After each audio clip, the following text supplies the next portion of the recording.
selamat datang kembali pada pertemuan ke-9. Kita akan membahas mengenai analisis regresi linear sederhana.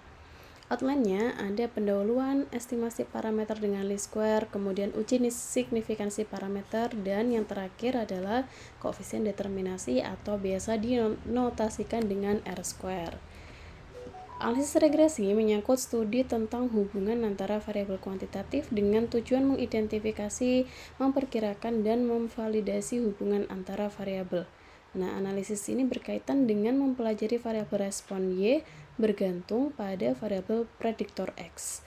Terkadang variabel respon disebut variabel dependent dan variabel prediktor disebut variabel independent atau input. Ini contoh straight line model masked by random disturbance. X adalah ukuran batch, Y adalah biaya produksi. Misalkan F adalah biaya tetap secara kolektif dan C menunjukkan biaya produksi satu item. Dengan tidak adanya faktor lain, kita dapat berharap untuk memiliki hubungan Y sama dengan F plus CX. Faktanya, faktor lain juga mempengaruhi biaya produksi, misal mesin terkadang rusak dan variasi kualitas bahan baku dapat menyebabkan perlambatan proses produksi, sehingga hubungan yang ideal tertutupi oleh gangguan acak. Akibatnya, hubungan antara Y dan X perlu diselidiki dengan analisis statistik dari data biaya dan ukuran batch. Ini ada contoh kedua, ini ada contoh ketiga. Kemudian analisis regresi linear sederhana. Regresi yang melibatkan prediktor tunggal juga disebut sebagai regresi sederhana, yaitu apabila kita ingin mengetahui hubungan antara dua variabel X dan Y, serta memprediksi Y dari X. Variabel X bertindak sebagai variabel independen yang nilainya dikontrol oleh peneliti. Variabel Y bergantung pada X dan juga mengalami variasi atau kesalahan yang tidak dapat dihitung. Istilah lain variabel X adalah variabel independen, variabel prediktor, explanatory variable, causal variable atau variabel input, sedangkan Y dependent variable atau response variable.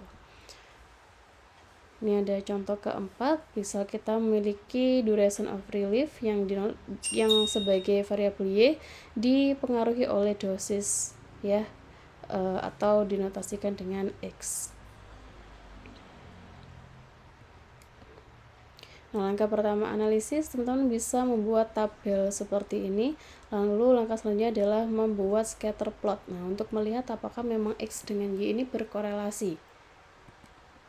Model regresi bisa dinotasikan dengan Y sama dengan beta 0 plus beta 1X, di mana beta 0 adalah intercept garis dengan atau perpotongan garis dengan sumbu Y, beta 1 adalah slope atau kemiringan garis atau perubahan Y persatuan perubahan X.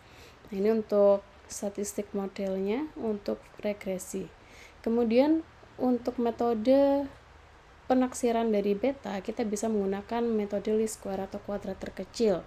Nah, ini formulanya bisa dilihat di sini ya, Y topi sama dengan beta 0 plus beta 1X. Nah, sehingga untuk mencari D bisa dikuadratkan ya, sama dengan sigma YI minus B0 minus B1XI dikuadratkan. Ini metode terkecilnya, beta 0 sama dengan Y bar minus beta 1 topi X bar, beta 1 SXY dibagi SXX. Ini untuk notasi keseluruhannya. Ini ada contoh, kita tadi punya variabel X dan Y, lalu kita hitung bagaimana hasil dari beta 0 beta 1X termasuk juga residual E-nya. Nah, di sini kita jika sudah selesai lengkap perhitungannya, maka kita akan mendapatkan model persamaan regresi Y topi sama dengan minus 1,07 plus 2,74X. Dengan estimasi variance error adalah 7,96. Ini untuk inferensi statistik yang lainnya seperti uji T gitu. Nah, inferensi untuk slope beta 1 kita cari tahu apakah memang beta 1 atau variabel X ini berpengaruh ke variabel Y-nya ya. Nah, di sini ada H0, H1 atau hipotesis beta 1 sama dengan beta 10. Nah, pengujiannya menggunakan uji T.